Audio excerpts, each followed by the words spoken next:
माननीय सदस्य श्री अमित कुमार यादव जी। बड़ा गंभीर मामला है अध्यक्ष महोदय।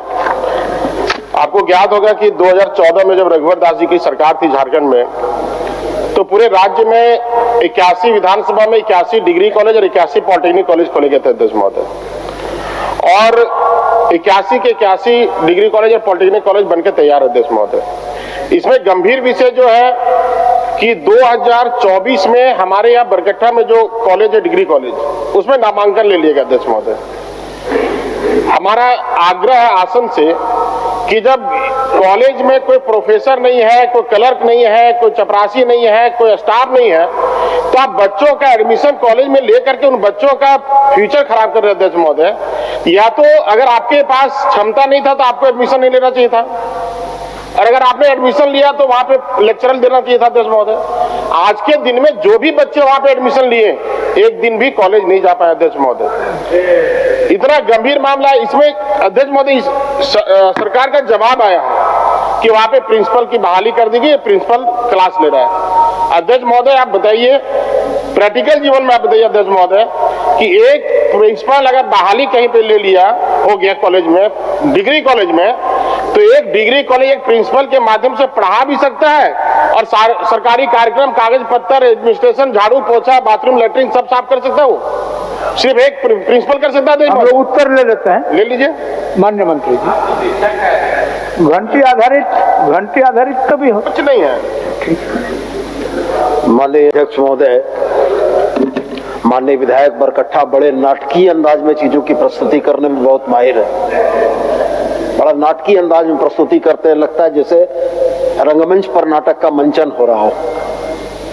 मान्यवर, होता क्या है, बहाली की प्रक्रिया इस राज्य में कैसे होती है वह इस सदन ने देखा है, इस सभा सौध ने देखा है, और यह भी देखा है कि हर मिनट में सीबीआई जांच और कोर्ट तक जाने की धमकी देने वाले इस प्रतिपक्ष ने इस राज्य की बेहतरी के लिए कहां कहां रोड़े अटकाए हैं, उसका भी गवाह यह सदन रहा है।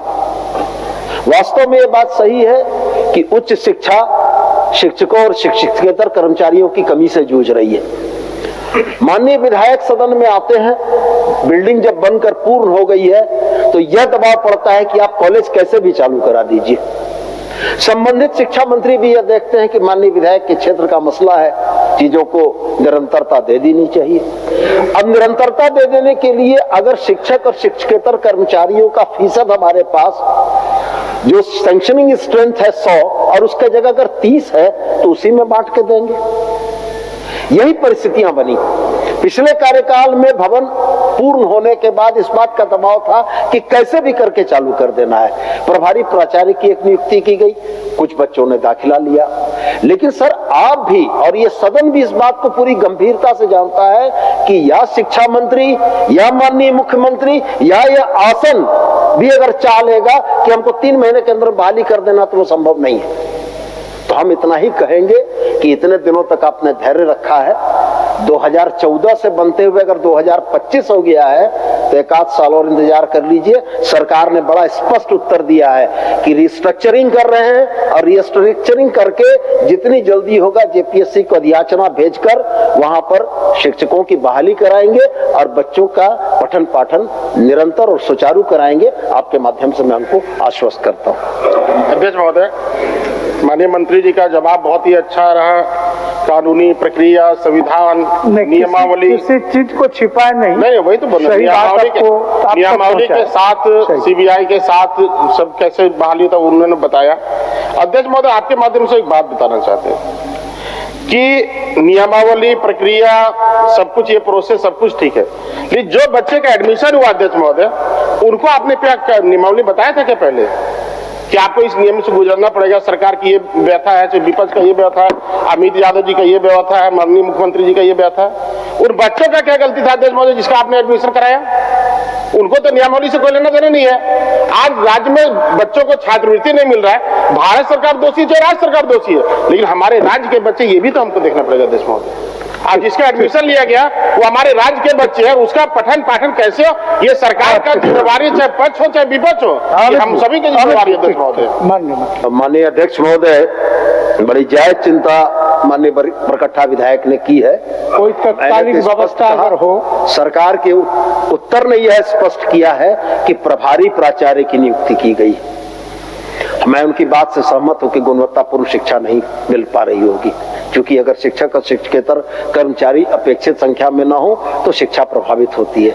तो मैं यह भी कहना चाहता हूं कि यदि माननीय विधायक के जगह उस महाविद्यालय में पढ़ने वाले छात्र के अभिभावकों का यह प्रस्ताव आए तो हम उनको निकटवर्ती विद्यालय में स्थानांतरित करने को तैयार हैं।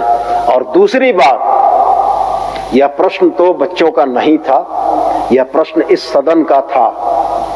फाइनेंस के रूल ये कहते हैं कि बगैर केंद्रांश के सरकारें राज्यांश विमुक्त नहीं कर सकती। इस सदन में कल मैंने चुनौती देकर कहा था मान्यवर कि जो आंकड़े मैं प्रस्तुत कर रहा हूं, अगर ये आंकड़े गलत हैं तो आप सप्रमाण दीजिए, और आपको लगता है कि हम गलत बोल रहे हैं तो आप एक शिष्टमंडल बनाकर चलिए दिल्ली, जाकर भारत सरकार के समक्ष हम आंकड़ों को रखते हैं, उनसे की गई डिमांड्स को रखते हैं, और अगर वहां से ये निर्देश मिलता है कि हमारे आंकड़े गलत है तब आप इस बात को भूलिएगा।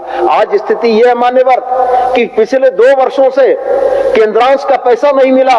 फाइनेंस के रूल हमको इस बात के लिए बाध्य करते हैं कि अगर केंद्रांश नहीं है तो हम राज्यांश नहीं दे सकते हैं। इस बात को कहेंगे ये, तो मैं सिर्फ इतना ही कहना चाहूंगा कि निश्चित रूप से समस्याएं हैं। ये राज्य जितना मेरा है उतना ही आपका भी है, वो बच्चे पढ़ने वाले जितने आपके हैं उतने ही हमारे हैं। हम भी चिंतित हैं इस बात से, लेकिन सवाल इस सदन में समाधान खोजने का होना चाहिए।